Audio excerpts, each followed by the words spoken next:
Welcome to your Get That Nugget for GCSE Science. Today we'll be concentrating on giving you a framework to answer questions on the Microscope Required Practical. This session is to complement your lessons with your teachers, not to replace them in any way. There are lots of required practicals within combined science and triple science, and this is the very first one in biology, and it is the microscope practical. You'll probably have used microscopes quite a bit and be quite confident with them, but what we're going to focus on today is being able to describe how to use them when asked. So when asked about the method for the required practical, there's obviously quite a bit to it, but it's also quite a nice simple one. If you remember sort of back to what you do when you're using a microscope, it's just making sure we've got some of those key terms. So if I asked you to get out your microscope and observe some cells underneath it and to bring them into focus, and I might even ask you for a set magnification, the first thing you're going to do, beside obviously getting your microscope, plugging it in and turning it on, is you're obviously going to place the slide onto the stage. So that's what I'm going to go for first, and I'm going to say place the slide onto the stage. So I'm using those key terms there. I'm using the stage, which is obviously that sort of is quite often in the sort of old school science microscopes. It's that sort of like black square or rectangle. And then obviously you've seen the slides, the nice clear little bits. Obviously got the cover slip on them. You might have made your own as well. That's quite common to do in school and have a little look. But that's what we need to do. Now, most of the ones that we use in school are electric, so you just press a button and the light comes on. But if it's not, then you can, there's like a mirror that angles the light, so we can say about angling the mirror to reflect the light through.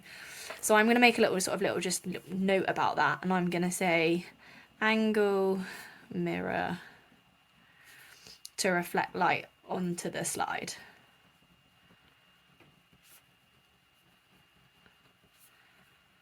Now, like I said, most of that's sort of done for you, and that's not a major point, but I think it's good for us to have a really good picture of this. Now, obviously, when we're looking at this, there's some very intricate little details.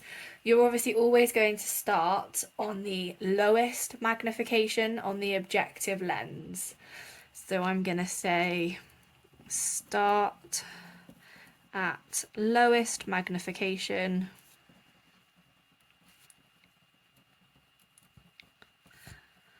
on the objective lens. Now, when I'm talking about objective lens, that's another key term that we need to use. And it is when you're looking at the microscope, there's often 3, sometimes 4, and it's the bit that you can spin around and change that magnification. So we want to start at the lowest magnification on the objective lens. We also want to start with the slide as high up as it will go, because what we're going to do, we're obviously then going to start turning the knobs on the side to focus the image, so make it less blurry.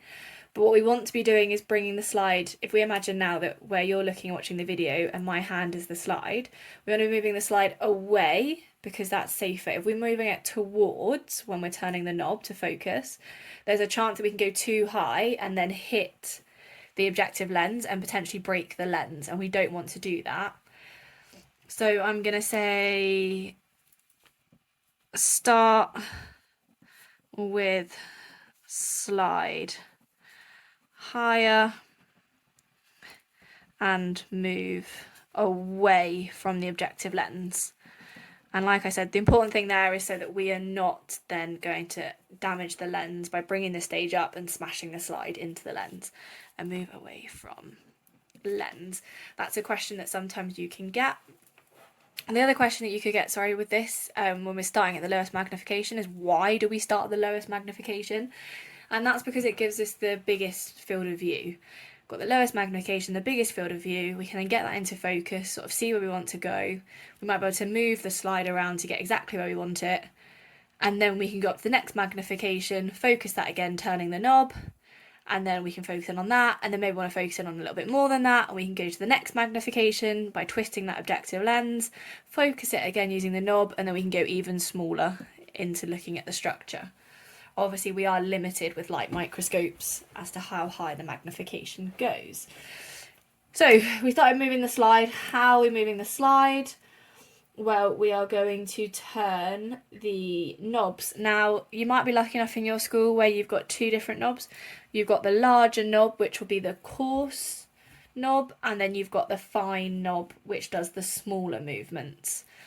So I'm going to say turn the knobs to focus the cells. Now, they might give you a specific thing to look at, but in this case, we're just doing it quite generally. So there we go. We've done about moving the slide, and obviously to move the slide, we turn the knobs, and then once focused, we can change to a higher magnification. And don't forget to say how you're going to do that. So change to a higher magnification by using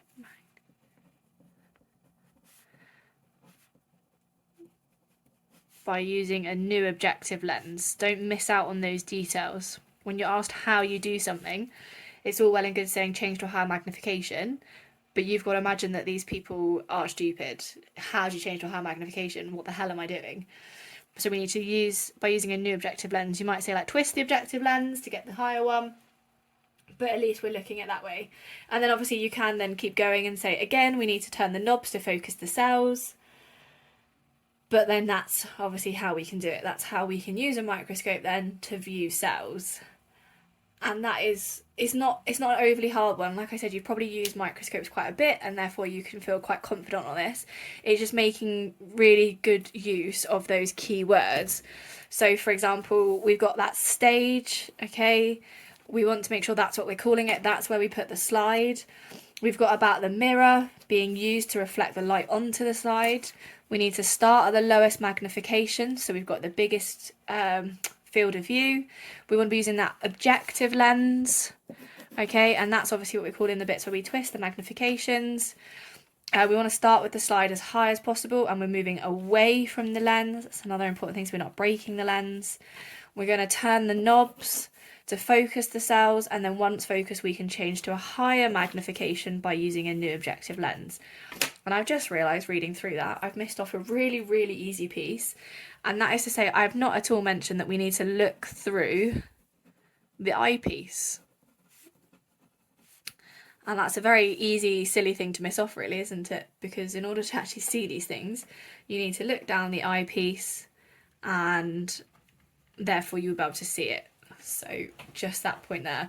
If you do what I've done and you forget something and you want it to be in the right order, obviously you could, if these were numbers like 1, 2, 3, 4, you could say, right, well, this is 3A, and do a little arrow just so the examiners know exactly where that you want that to go. Just make sure whenever you draw things, it's all within the page. It's not outside of the margins, because the margins do not get copied when they copy your exam paper. Now, the last little bit that we've got with this is all about magnification. Now, most of the time, the eyepieces are ×10 magnification, and then obviously you've got the different objective lenses. So let's say, for example, we were to use the objective lens ×100. Well, to work out the total magnification used within this microscope, you would do ×10 ×100, and then 10 × 100 is 1,000.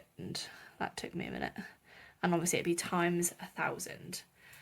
Now this is the next one here, and this is actually a calculate magnification one. Now the most important thing with magnification, as it is with most things to be fair with, is to check your units. I can't stress this enough. To use this equation, they have to be in the same units.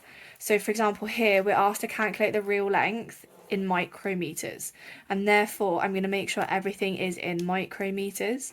Now just to remind us, there are 1,000 micrometers to every millimeter, and writing that down always helps me with my conversions, because I always forget which way around they go.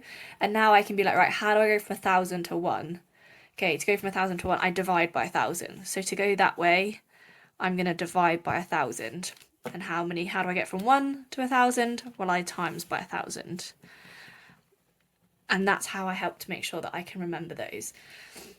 So magnification equation is the next thing we've got to remember.